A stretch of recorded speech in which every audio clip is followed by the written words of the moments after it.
My name is Julie. I run Misty Creek Acres. This is my kitchen. More importantly, I come from a long line of Western North Carolina, Appalachian, born, bred, and raised women that have been canning and preserving their food for generations, quite literally. I intend on not keeping this canning and preserving information a secret. I think that our daughters, our families, our sons all need to learn how to can and preserve their own food. It is just a skill that can be passed down. It's a skill that nobody can take away from you. So let's start. It's time for CAN-uary. This is definitely a play on words. This is the month of January. We as homesteaders, as moms, wives, whoever that want to preserve food for the future have the time to finally do it. I feel like leading up to January, from the garden season to school starting back to the holidays, finding time to can and preserve the foods that I want to preserve is impossible. It's absolutely impossible. But when January comes around, usually, for us at least, it's so cold outside that we have more time inside. So the month of January, I, along with other people, are teaching people how to can and preserve food. The first step is having the equipment that you need in order to be successful. So you have to decide, do you want a water bath can? Do you want a pressure can? Do you want to dehydrate food? Do you want to freeze dry food? Do you want to just freeze your food? For me, this month is going to be about preserving shelf-stable food. So that is going to be via water bath canning and pressure canning. Let's talk about the basic supplies you're going to need so you can go ahead and get them started, because come Monday, we're going to start canning food. First, I think water bath canning is the first step if you're a beginner and you're wanting to start canning. So this is my water bath canner. This is the only thing I use this for. However, it is simply a large stock pot. The only thing different in this, as opposed to other stock pots, is this insert. Now this insert is definitely handy because you can set it right here, put your jars on it, and then set it down in the water, or lift it up like that to bring your jars out of the water after you've been water bath canning them. So I do think that this is a better way to go, but if you already have a large stock pot with a lid, just use that. It'll be okay. Next is a pressure canner. Now, I like this Presto electric pressure canner. You can choose whichever pressure canner you would like. I likely am only going to use this one in this next month. I might break out my other one that is the old, I think the one that I have is also a Presto, but it's probably at least 40 years old, but it still worked the last time I used it, and they last forever. That is the benefit. However, I wanted something that didn't have to be on my stovetop, so this electric canner was easier for me. So you have to choose. Are you going to go with the old school typical pressure canner or a new version electric canner? And this is the only one I have used. It's the only one I can personally recommend. Presto is just an amazing brand as far as I know. With their products, you can get even replacement pieces for old pressure canners. To each their own. It's a decision you have to make and do your own research for, okay? Next, jars, lids, jars, lids.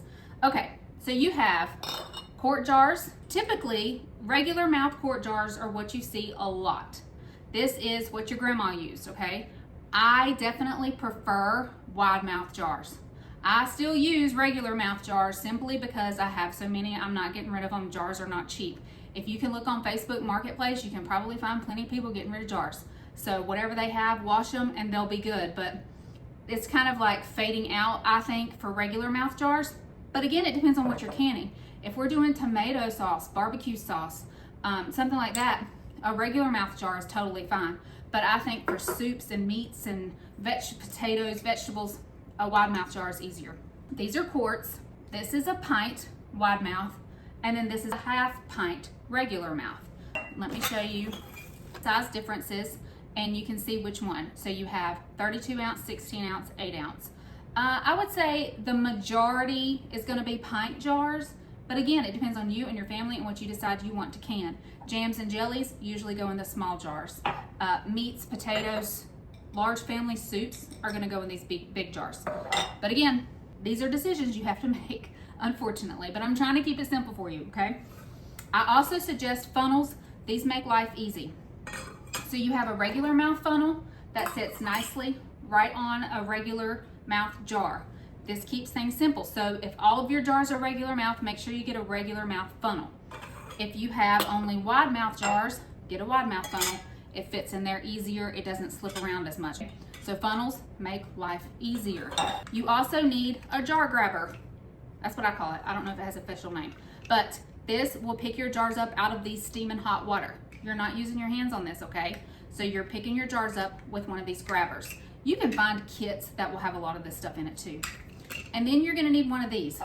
These little things go in the jars after you've put the food in and packed it in, and it just helps get air bubbles out. It also doubles as a little measuring thing so that you know if it's a 1-inch headspace or 1/2-inch headspace, which we will discuss what that is, but it doubles as two things in one. We always like that. Now, you have the controversy of the brand of lids and rings. I mostly use ball and 4 jars.